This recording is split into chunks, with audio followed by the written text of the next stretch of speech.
She is a rock star in soccer circles and beyond. She grew up in Northern Virginia, played her way into a starring role on the U.S. women's national team, just helped the U.S. win a World Cup, and now her goal is to bring another title to the DMV. The great Ali Krieger is here tonight on Toyota Sports Talk.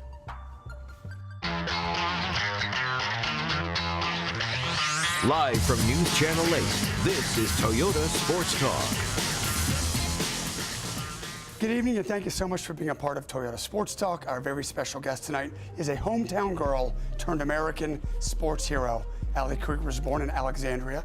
There's the old pictures. Grew up in Northern Virginia, became a soccer star at Forest Park High School in Woodbridge. Soccer was and is Ali's thing. She went on to play at Penn State. Then, after honing her skills overseas professionally, Ali made it onto the U.S. women's national team, played in the 2011 World Cup, and then about a month and a half ago, she helped Team USA win the 2015 World Cup and put soccer, women's soccer, on the front pages across the country. Ali is back home now, playing with the Washington Spirit, the women's professional league that plays up in Montgomery County. Ali Krieger joins me in studio tonight. Can you tell Ali Krieger that I'm kind of psyched? I can. I'm psyched too. This is going to be awesome. Thank you for being here. Thanks for having me. Congrats I really on that, appreciate it. on that little World Cup thing you pulled off. Yeah, that little tournament that we had. Thank you so much. It was incredible. Such a great experience, and especially coming back from, the tournament, but also coming back from a serious injury that I had had in Vancouver in the same field that we won 3 years before. So that was also exciting and something that was really, really encouraging and motivating for me to be back there and to win. So that was, I guess, an emotional part of the tournament for me. So that was also exciting just to have that piece to win. Have you sort of come down yet? We've had, what, 6 weeks, 8 weeks since this happened? Yes, I guess I've come down, since being home. Obviously, it's more of a, we were on such a high, and now coming down off of that, it's been more of a somewhat a depressing type of period through the adjustment, Yep. coming back to the league. But it's also been super exciting because we're carrying that momentum, we're carrying that intensity into the league, and hopefully the support of the fans will continue. And, we'll have that excitement for the league and the games to come in the rest of the season. When you're playing in the World Cup, that 3-4 week stretch, whatever it is this fun? Is it so nerve-wracking that you can't enjoy it until afterwards, like a too close to the forest to see the trees deal? What is it like when you're in it?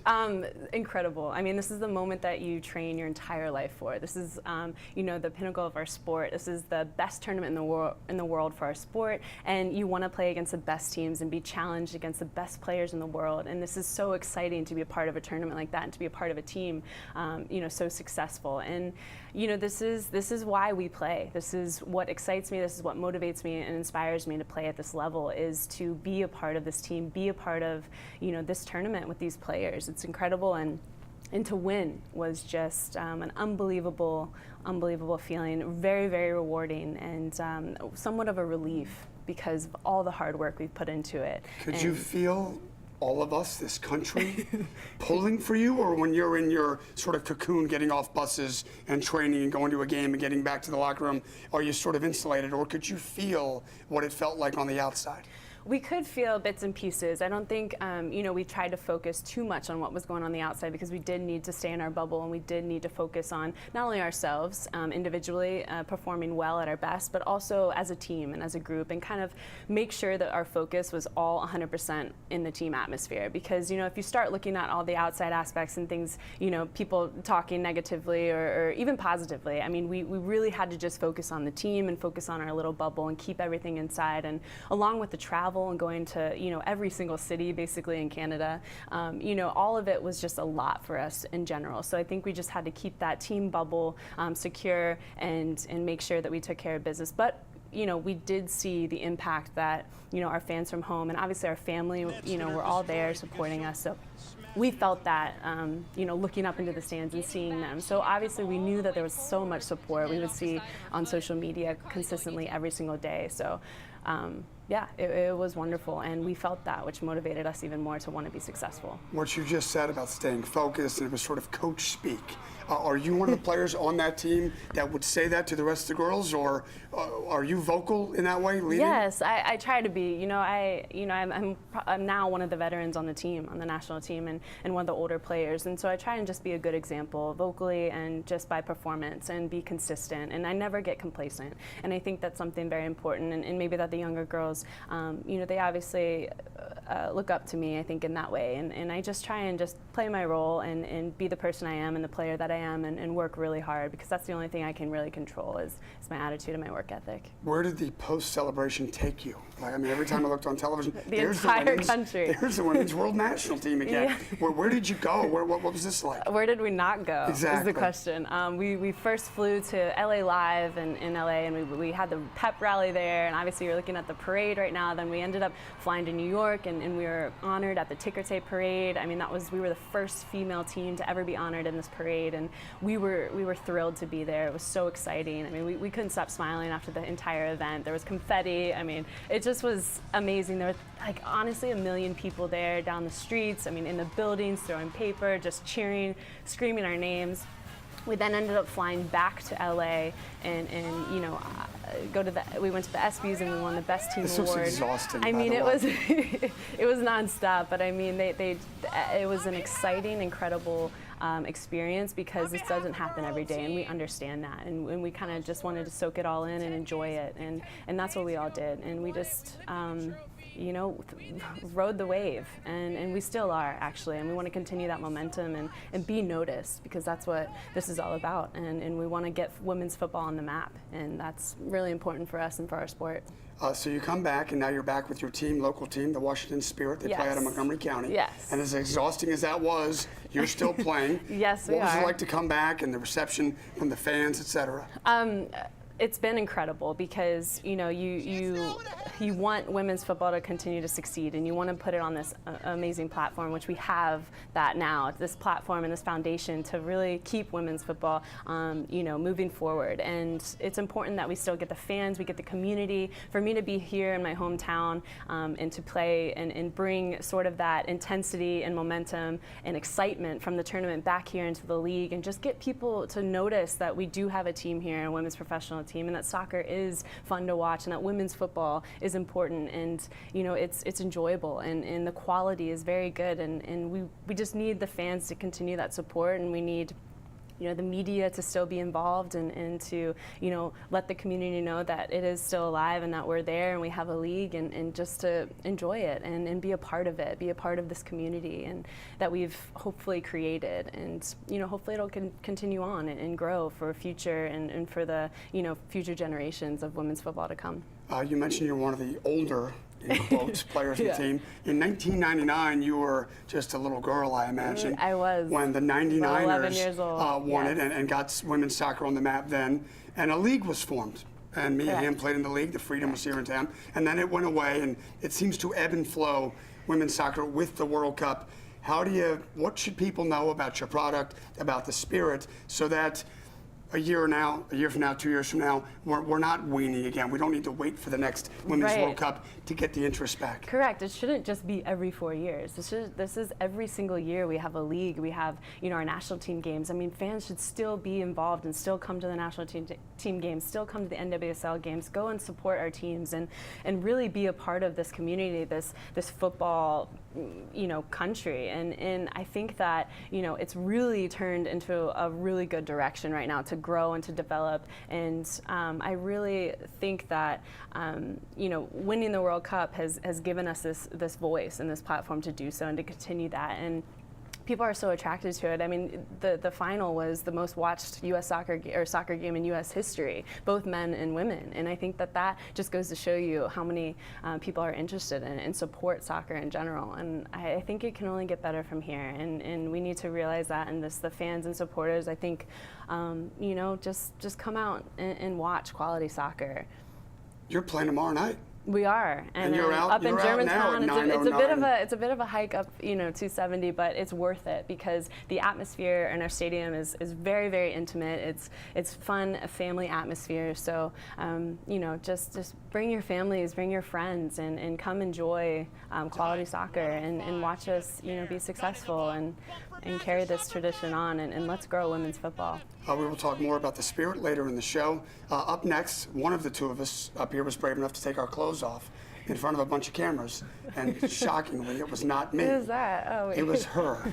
We're talking body after this. Don't gosh. go away. Swear it won't take you long if you love me right. We love for life, on and on and on. Now if we're talking body, you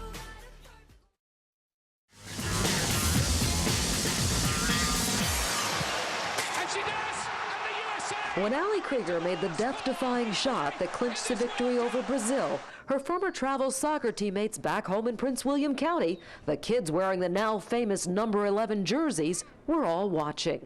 My mom and I were screaming, jumping around. We were so excited. It was surreal. It's amazing to see someone that you played with for so long, and you're just so happy for them. Teresa McFadden and Kristen Bruner played with Krieger for years with the PWSI Sparklers, 6-time state champs and national finalists under her coach and dad, Ken Krieger. She just always brought the level of competition up. The 26-year-old Dumfries native was a standout at Forest Park High School. I always liked her passion towards playing. She would play with guys, she'd play with anybody to try to improve her play. Already, she's inspiring the next generation. I've been working hard to do it, and I really want the same thing she has. Welcome back to Sports Talk. That's a piece Greta Cruz brought us on ABC 7 4 years ago. Just see, we weren't even HD then, Allie Krieger. I know. This is how old we're getting. Wow. When you Years watch later. those young girls and everybody talk about you, and you're from that community, you're from their community, what's that make you feel like? It's inspiring, and it's inspiring for me to continue to do what I do because you impact their lives and in a positive way, and that's what I want to do with how passionate I am about what I love, and this is to play football at a high level. And if I can encourage young athletes to do that and to just be inspired and to want to believe in themselves and build self-confidence, then I think I've done my job, and that's what I will continue to do. And it's a part of our sport now, and it's how we can grow the game and to inspire young kids to just live a healthy lifestyle, to want to be successful in anything that they do.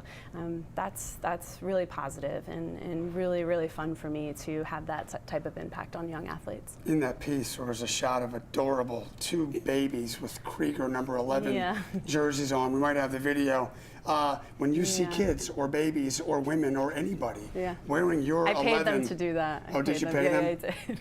Seriously, that must No, be I what a profound thrill. Like, wow, that person in the crowd has got my number and my name on. Yeah, it's when my parents are at the games, or some of my friends, and they're wearing my jersey, or they just tell me after the game, we saw so and so wear your jersey, we saw this many, and I just think that even at the Spirit Games, and I just think that when you have that type of impact on people, that they support you and your play and your passion and love for the game, that it just motivates me and inspires me even more every single day to want to be successful and to want to continue to play and to be passionate and love the game for those people and for our fans and supporters, and then eventually just for the team to be successful. And I think that is super important for what I do and being a public figure. You've parlayed your number 11 into a logo. You're one of these people, you're like RG3, Tiger Woods, Roger Federer. I mean, that why has not? your Look own at logo. that. Look How at cool that. is that? Who came up with that? Oh, that's so neat. I actually work with a very amazing writer and photographer, Cynthia Hopgood, who had contacts with this amazing designer, web designer and graphic designer, Pete, who helped me design that. And another reason why I loved that is because one of my best friends growing up, Eric Dolgus, he actually had the idea of doing AK11, and then I told Cynthia that I wanted to do that, and then Pete had then executed really cool. in that way, digitally. So. When you are as big of a star athletically worldwide as you are, you become sort of, there's the on-field performance and competition and training, and then you sort of become a brand. Yes. And as we just saw with your logo, et cetera, and you've got some wonderful pictures of yourself on your website in regular clothing. Yeah. How do because you sort I of don't balance? live in my soccer uniform 24/7. You don't live in it. How do you so- balance work and then sort of the off-field folk that you want everybody to know and learn about? It's tough because this is my life. I mean, football has really been my life since I can remember, and I put so much work into it. And now I think towards winning a gold medal as well and being a world champion. And now I feel like I can focus more on my personal life. It has been a balancing act because, you know, I really cherish the time with my loved ones and my friends and my family. And I think those times are very limited with what I do and in our lifestyle, traveling and going from hotel to hotel and you know, being on the road for 3 weeks out of a month, you know, and only being home for about a week or week and a half at most. And I think that is super important to try and balance your time with your friends and your family and that off time, because then that gives me time to recharge and to refresh and to, you know, that gives me energy to then go and perform at my best. So it's really been a tough time these past few months, especially with the World Cup, but you know, you're giving everything and all your energy into something that you've worked so hard for, and then you know that you have that support from your family and friends, but then you're able to then after give that energy back. And I think that it's definitely a balancing act. You have to really just kind of plan and take time out of your day or just push through and really spend time with those people that you enjoy and that can kind of give you that recharge and refreshment for, you know, performing well then on the field. Those photos we saw, you actually had clothes on. Yeah, what that a was concept. She was actually wearing clothes. She wears clothes now and again. I do. You did the ESPN body issue. Yes. What's the deal, Ali Krieger? What are you doing here? I mean, she's What are you, really nuts? she's doing the most. She's doing the most. What are you doing? What's going on? Was this a tough decision? Did they come to you? Did you go to them? Do you know what? They came to me back last January, and I was in awe that they even asked me to want to do this and to be in this inspiring edition of the magazine. But I was so excited because because this is an amazing group of athletes and so inspiring, and I was in awe because I'm with a bunch of athletes that inspire me to want to do what I do and live a healthy lifestyle and be successful. And I think that it's raw, it's honest, it's artful, it's tasteful. And my first phone call was actually to my dad, because I was like, okay, this is what ESPN came to me. Yes, this has been presented to me. It like, what are your not thoughts? Wearing clothing, exactly. Dad. Like, What are your think? thoughts? He's like, well, I will just buy every single magazine that I can so that no one else can have it. That's fine. No, but I asked my parents, and just to, you know, out of respect, and I thought that was really important. What Dad say? He said, go for it. You know, if you feel I support you 100%. My mom was the same. And Good. so they both were really supportive about it. And I think that it was done very tastefully, and I'm honored to be added to that group of inspiring athletes, and was very honored to do that. So, yeah, I was excited. We will have more with Ali Krieger after this. Don't go away. Now if we're talking body, you got a perfect one, so put it on me. Swear it won't take you long if you love me right. Welcome back to Sports Talk. That's Ali Krieger. I'm on Twitter at Parker Sports. My Twitter feed is buzzing, but only because Ali Krieger is here. I should get this sort of activity every night, Ali Krieger. Thank you. You're welcome. You're I'll be here all night. You're born in Alexandria, Virginia. Yes, and I heard you were So was I. as well. You're a Redskins fan. Yes, huge. You tore your ACL and MCL in 2012. There's a fellow named Robert Griffin III who tore his ACL and MCL in 2012. Yeah. How did you come back from yours? And then we'll ask about him. Unfortunately, I was at the Olympic qualifiers in Vancouver and tore it there. And you spent then a couple weeks. I got my surgery done by Dr. Nunziata here in Virginia. And then I spent a couple weeks here just rehabbing. And then I was actually playing in Frankfurt at the time for FFC Frankfurt in the Bundesliga, in the women's Bundesliga, and had to go back because of insurance reasons. And Are so you then, the same now after it as you were before? no, I think I'm better. Really? Because I think I put more focus. I then treated it as like a 9-to-5 job. I was in 2 treatments a day, including lifting and just strengthening.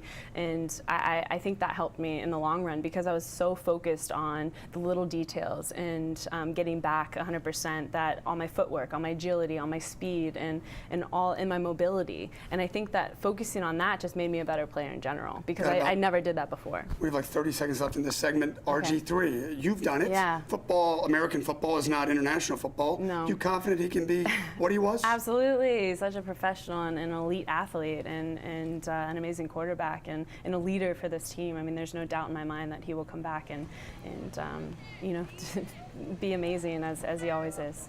Ali Krieger's here when we come back. Details on her match tomorrow night with the Spirit and more info on how you can see Ali and her DC teammates in action. We'll be back.